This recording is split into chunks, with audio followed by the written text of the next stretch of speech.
The Book of Job, Chapter 2, King James. Again there was a day when the sons of God came to present themselves before the Lord, and Satan came also among them to present himself before the Lord.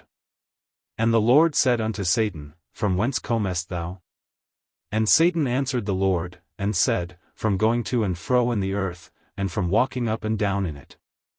And the Lord said unto Satan, Hast thou considered my servant Job, that there is none like him in the earth, a perfect and an upright man, one that feareth God, and escheweth evil?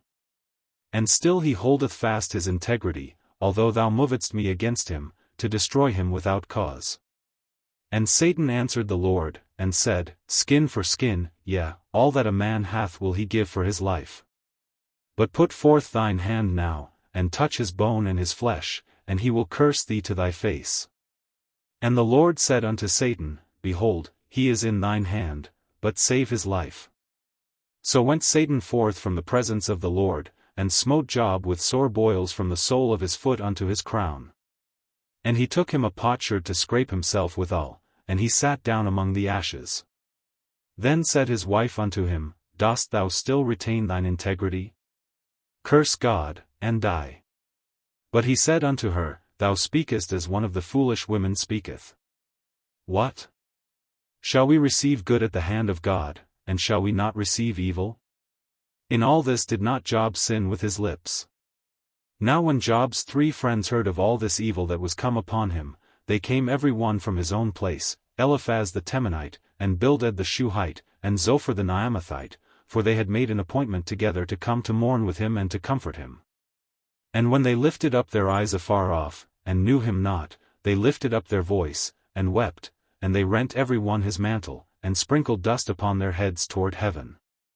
So they sat down with him upon the ground 7 days and 7 nights, and none spake a word unto him, for they saw that his grief was very great. Commentary and main themes.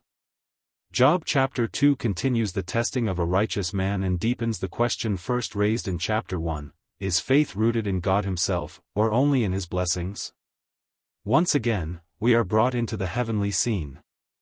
Satan challenges Job's integrity a second time, arguing that while a man may endure the loss of possessions, he will not endure suffering in his own body. In response, God permits further testing, but with a boundary: Job's life must be spared. This reminds us that even in suffering, there are limits set by God's sovereign authority. The trial intensifies as Job is struck with painful boils from head to toe. His suffering is now deeply personal and physical. He moves from loss of external blessings to internal agony. Yet even here, Job does not turn against God. A striking moment comes through Job's wife. Her words, Curse God, and die, reflect despair and a loss of hope. Job's response is both firm and instructive. What? Shall we receive good at the hand of God, and shall we not receive evil? In other words, true faith does not pick and choose the terms of trust. It receives both blessing and hardship under the sovereignty of God. The chapter closes with the arrival of Job's 3 friends. At first, they do something right: they come, they weep, and they sit in silence. For 7 days, they simply share in his grief. This quiet presence reflects an important truth: sometimes the most powerful ministry is not words, but presence. Main themes.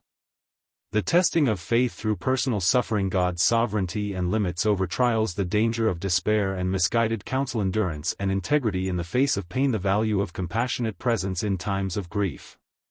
Job chapter 2 shows us that suffering can deepen, questions can grow louder, and even those close to us may falter, but steadfast faith holds on. It does not mean the pain is less real, it means God is more real.